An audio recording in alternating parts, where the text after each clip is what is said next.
You know, and while I'm talking, I know you've talked about the first part, this part of the care, and then how do you help our caregivers' hearts and heads when it's time for them to do the rest of that care?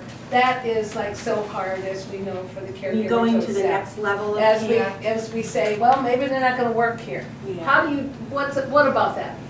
Well, that's the hardest part for all of us. It's no easier for us to give up our folks than it is for you to give up your loved ones. Because I've had some people in my program for over 10 years.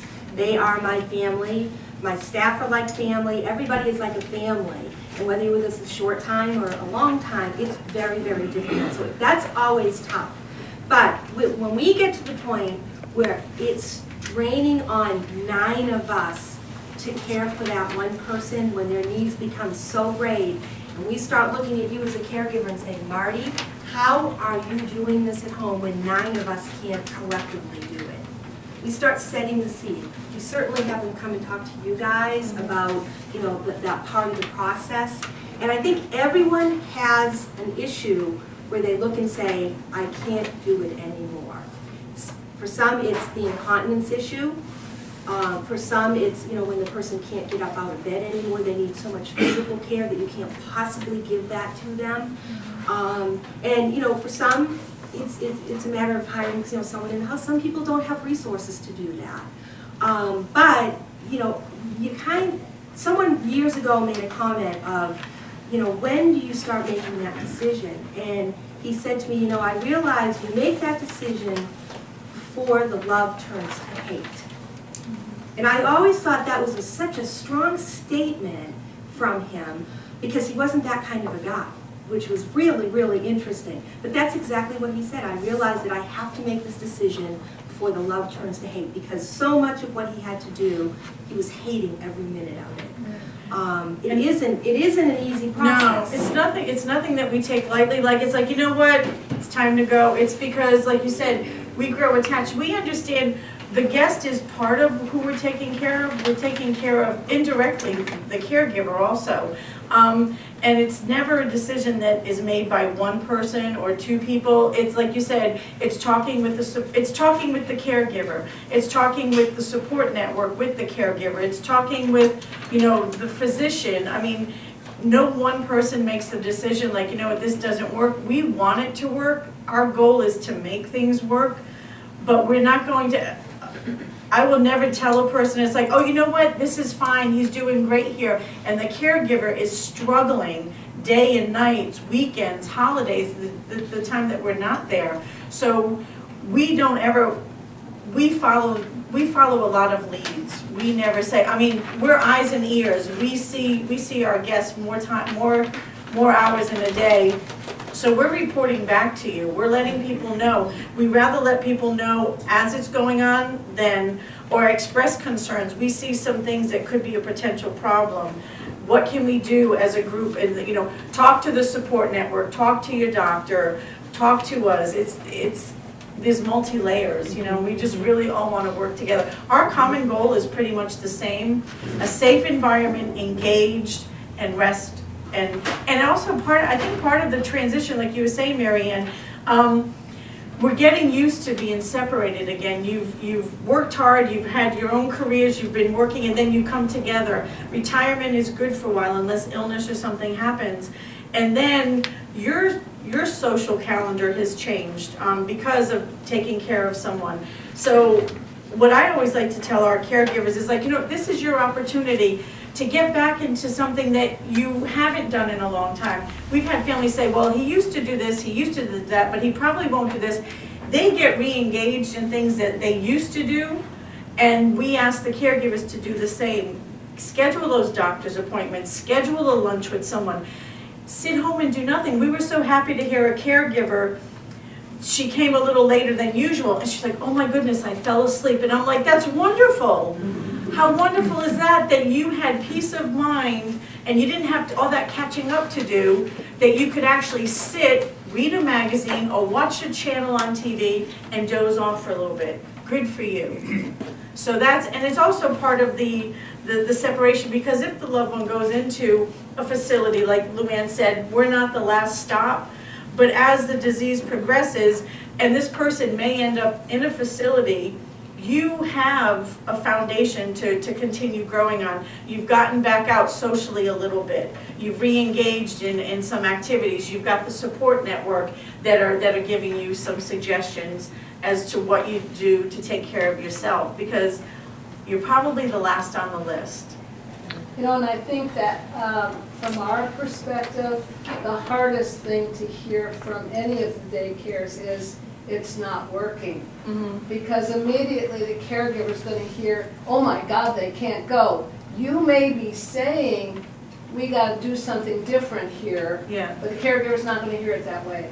So I just, you know, again, remind you of that. And also, I'd like you to speak a little bit more about behaviors and medications. And I know over the years, we've talked a lot about that, Luann, and I'm not sure where you're at with that, Helen. So, Well, usually when folks first come to us, that's the first thing I do is look at what medications they're on, because I'm a human first and a nurse second, and I don't feel that people should just be medicated because they have a behavior issue. And lots of times people will come into us and they're on medications because they were having issues at home, because they had nothing to do, so they're up and roaming around, and they needed these things to kind of calm them down. Well, now they're at the care club or Ardent Manor, and they can be up and moving around and getting rid of that natural energy that people have.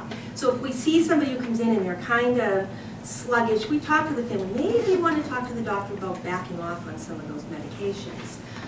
Then we also have the folks who kind of go the opposite way, who are so anxious, they just can't see straight. They can't focus on an activity, they can't hear what you're saying to them because they're so anxious inside. I pray to God I never feel that way. And if I do, please, someone give me a Xanax or something, just so that I have that inner peace. Those medications do not, make people,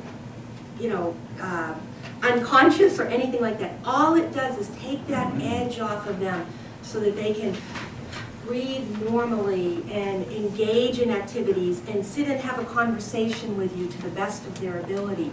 But when you are so anxious and you have no idea why you're anxious, and the more you sit there and think about it, the more anxious you get, it has to be a horrible feeling.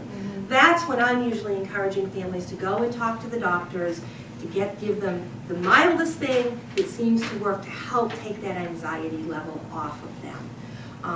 Now then we also have folks that really do, the dementia is actually affecting parts of the brain that those mild medications won't really help. Then we get into the more heavy duty medications that help keep those people, keep them under control so that they're not hitting or getting so angry with you that you're having fist fights and the terrible things that we know go on out there.